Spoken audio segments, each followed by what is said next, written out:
What's up, guys? It's Sukasa. Welcome back to Elder Scrolls Online. So it's nighttime here now, and you can see the moons moving through the sky, like the traditional Elder Scrolls sky. Of course, we are in Tamriel, and it just stopped raining. It just missed a storm. It was rather a big storm, lots of rain and lightning and thunder. Which the thunder sounds really good, very high quality audio. I've actually thought before that when I heard the thunder in the game, I thought, oh crap, is it storming outside? I thought it was thunder in real life. It's that high quality. But the looks and visual effects of it, they don't look near as good as Final Fantasy XIV: A Realm Reborn. Also, in Final Fantasy, I did not get any performance degradation whatsoever during weather. Here, though, I get a noticeable, at least 5 FPS drop during rain and lightning. But, of course, it's not fully optimized. It's only been a week and a half out of release, so if that's really one of the only unoptimized things I run across. So there's a very good chance that that will be patched and optimized very soon. So take it for what it's worth. Anyway, though, the skills here. Now, you only start with 5 skills, and I know why they did this. Yet again, it's been dumbed down and narrowed because of console kiddies. They do plan on releasing this in a couple of months on the new consoles, the PS4 and the Xbox One. What pisses me off the most is that they're not going to put them on our server. So we get a subpar UI and a subpar system for a bunch of people that we're never gonna interact with. That pisses me off. And only having 35 skills on 3 or 4 hotbars, it's too much for them to handle. Oh my god! And there's some efficient controllers can't deal with it because it's not a proper control scheme like a mouse and keyboard. But I digress. That's why this has been dumbed down and streamlined to death to only have 5. On the other hand, there is a separate skill here called Ultimate that adds a little bit more depth to it. This uses a separate pool called Ultimate that you start to gain as you fight and kill things. You will gain Ultimate, and this particular one's only 75. That's on the low end of it, so it goes off pretty quickly, and they're rather powerful skills. There are different ones. I went with this one here. I could have gone with this one, which is actually 300, which takes quite a lot longer to build up to. And there are many different ones. The Fighters Guild and the Mages Guild have different ultimates, so there's a couple of different ones to pick from. Now, one of the other cool things that sort of makes up here is that once you hit level 15, you actually get the ability to swap weapons during combat or at any time. You can equip 2 different weapons, a primary and a backup one. And whenever you swap them by either hitting this icon or I forget what it's default bound to. I think LB, but I rebounded to my mouse button. Whenever you swap them, it also swaps your 5 hotbars here. So you can have, in effect, 10 different hotbars. The way I have it set up is my first bar here is Sword and Board, and when I swap, it pulls out my Restoration Staff. So you can do that and have 2 different weapons, or you can go the route of only having 1 weapon type and 2 different weapons. Staff can be your primary and staff can be your secondary, so you in effect get 2 hotbars for your staff, if you know what I mean. Also, whenever you swap bars, your ultimate changes as well, so you can use 2 different ultimates. I have this one here on my second bar is the heal one, which costs 150 ultimate, so it takes a little bit longer to charge up, but 150 is not bad. 75 is really quick. 200, 250 starts to take a while. 300 is quite a long time, and I've not seen ones that take more than that, but I've heard that there are ones that take more than that. So anyway, though, that's a little bit better, a little more depth to it. I would have preferred that they would have at least had 9 or 10 hotbars, so that way I could have made full use of my Razor Naga, but again, I digress. I'm not gonna go into it. So that's how that works. Again, it's level 15 when you get your second weapon slot and your second hotbar, level 15. Now, in the last episode, I briefly touched on something that I want to go back to, and that's to deal with your attributes. I said that you can't completely ignore one of your stat pools. Now, you could be forgiven for thinking, hey, I'm a tank, I need to go all health and a little bit stamina to use my my weapon skills, because weapon skills consume stamina. And you think, hey, I don't need magicka at all because I'm not a caster. Actually, that's not true, because even for like a Dragon Knight or a Nightblade, your class skills, they consume magicka. All of these Adric Spear things that you would be speccing into if you were a tank Templar, all of these require magicka, every single one of them. So you still have to have magicka. And you also still have to have stamina too, because I made this mistake. I was thinking, hey, I'm a caster, I'm going to go all magicka on a little bit of health and just ignore stamina. That doesn't work out, because when you're just left-clicking to attack, they're called like default attack.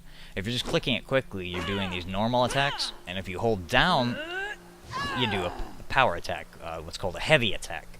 Now, again, you're seeing that my stamina bar is not going down even during these heavy attacks, so you could be forgiven for thinking, again, you don't need stamina.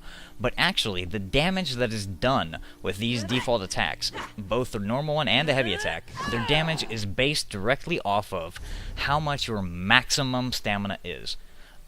It's not how much stamina you currently have, so if I'm missing some stamina, my damage does not go down.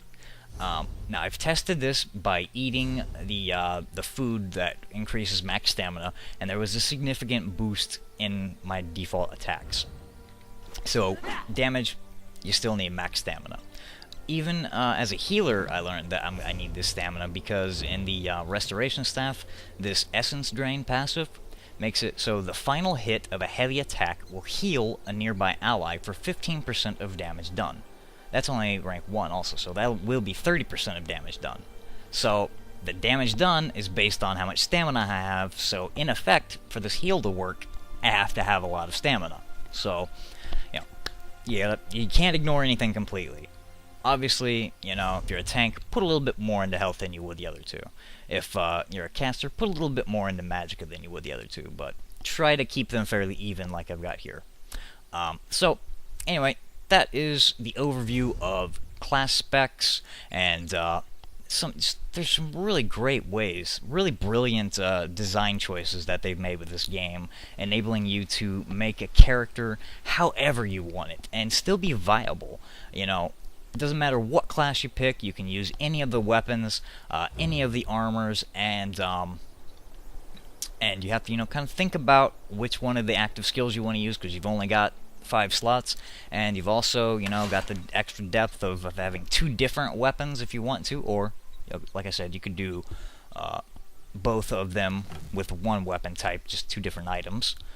And then you take all of that, put on the fact that you have the 2 different ultimates to pick from, and again, put on top of all that the fact that every single active skill in the game will morph, and you get to pick 2 different paths to go with every single skill. There is just a plethora of build options and character development options that really enables you to have a very unique character. Unless you copy someone's build directly, no 2 characters are going to be identical. No 2 healers are going to be identical. No 2 tanks are going to be identical. That's a really great design, because having a unique identity, I think, in an MMO is one of the core things of an MMO. And to add on to that, the looks of your character are very unique. I've not seen, and nor has anyone I've spoken to, seen 2 completely identical looking characters.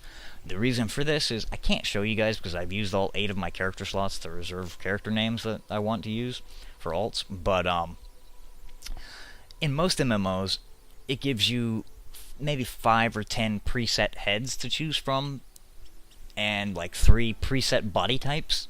But here, they've kept the traditional Elder Scrolls theme of slider bars for everything, and that's the best way to do it, especially for an MMO. They've got slider bars for your eye angle, eye slant, the separation of your eyes, your nose width, your nose protrusion, everything, your weight, your height, within reason. It's like 5 feet to 6.5 feet. Also, that depends on what race you pick. There are the full 10 Elder Scrolls races, or the kitty cat, the lizard, the Nord, elf, dark elf, so on and so forth. So those vary a little bit depending on that. But there's even slider bars for your breast size and what they call posterior dimension, which is your butt size.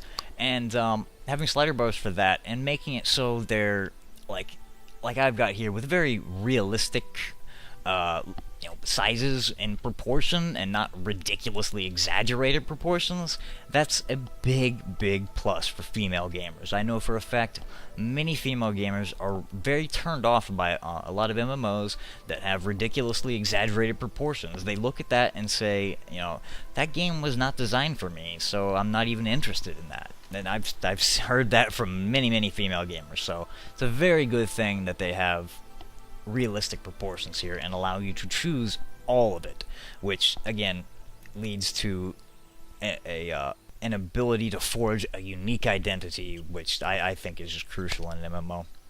But that pretty much wraps up the character builds and the spec options that you got to pick from.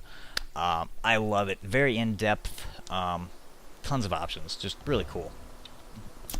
I think we're out of time. Next time, we will talk about the quest system and show you some of the different quest things. That might be a bit of a shorter episode, but anyway, I hope you did enjoy. Maybe learn something. I tried to stay as perspicuous and on target as I could. Maybe I rambled a bit. I do apologize, but hey, I hope you enjoyed. Maybe you learned something. If so, don't forget to thumbs up, subscribe for more. Until next time, I hope you all have a good one.